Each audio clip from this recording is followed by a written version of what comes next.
लद्दाख से है, जहां फौज की गाड़ी को बड़ा हादसा पेश आया है। फौज की गाड़ी गहरी खाई में जा गिरी है। इस हादसे में फौज के 9 जवान शहीद हो गए, जबकि एक जवान जख्मी हुआ है।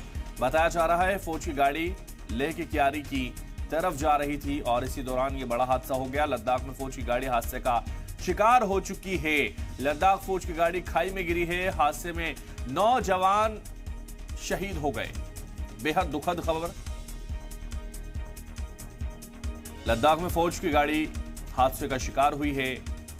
फौज की गाड़ी खाई में जा गिरी है और 9 जवान अब हमारे बीच नहीं रहे हैं, वो शहीद हो गए। तो 9 जवान शहीद होने की बेहद दुखद खबर इस वक्त आपकी टीवी स्क्रीन पर। बेहद अफसोसनाक खबर है। 9 जवान शहीद हुए हैं, जबकि एक जवान जख्मी हुआ है। बताया जा रहा है फौज की गाड़ी लेह के क्यारी की तरफ जा रही थी और इसी दौरान यह बड़ा हादसा हो गया।